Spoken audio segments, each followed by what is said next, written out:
अवधूत चिंतन श्री गुरुदेव दत्त श्री अनघांबा माता की जय।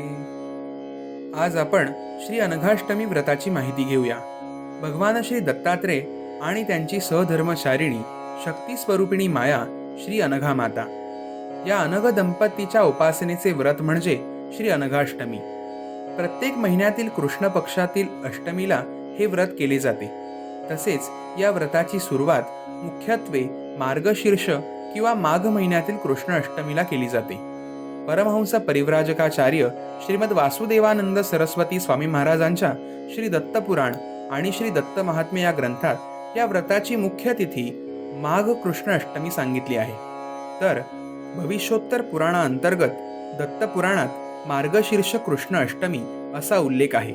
तसेच श्रीपाद श्री वल्लभ चरित्रामृतात प्रत्येक महिन्याच्या कृष्ण अष्टमीला अनघाष्टमी मानून हे व्रत करावे असा उल्लेख आहे।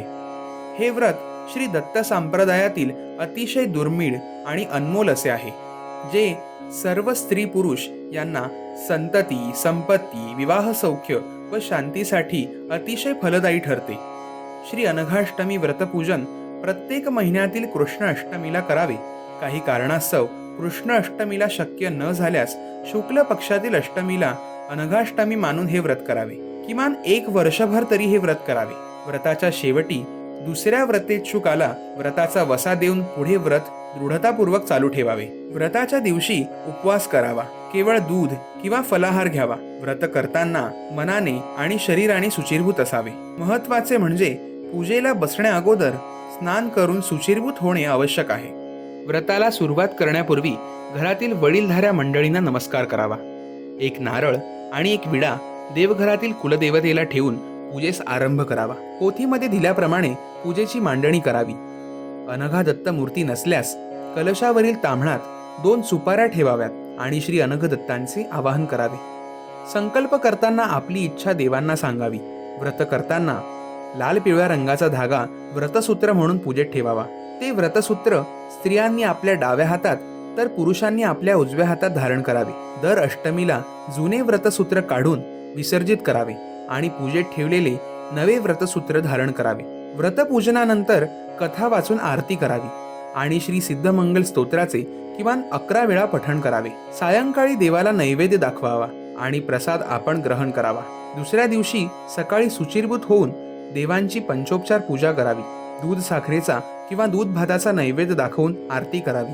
पोथीत दिल्याप्रमाणे यान्तु देवगणः हा मंत्र म्हणून सर्व पूजेवर अक्षता घालाव्या आणि पूजा उचलून घ्यावी। अक्षता घालण्या अगोदर पूजेत जर देवघरातील अनघा दत्त मूर्ती, श्री गणेशाची मूर्ती, शंख, घंटा ठेवली असेल तर ती उचलून घ्यावी आणि नंतरच मंत्र म्हणून अक्षता घालाव्यात। या पद्धतीने 12 अष्टमी हे व्रत करून 13व्या अष्टमीला व्रताचे उद्यापन करावे।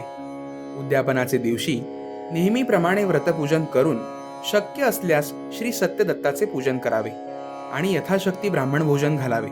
हे सर्व शक्य नसल्यास केवळ नेहमीप्रमाणे व्रतपूजन करून ब्राह्मणाला शिदा आणि दक्षिणा द्यावी। महत्त्वाची सूचना म्हणजे सांगितल्याप्रमाणे किमान 1 वर्षभर व्रत करायचे आहे। त्यामुळे व्रतकर्त्याने मांसाहार आणि मद्यपान करणे वर्ज्य आहे। याचे कारण असे की प्रत्येक व्रताचा विशिष्ट कालावधी असतो।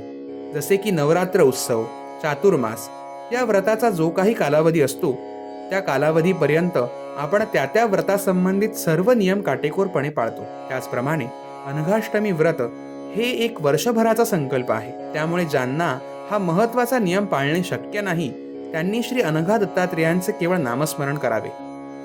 धन्यवाद।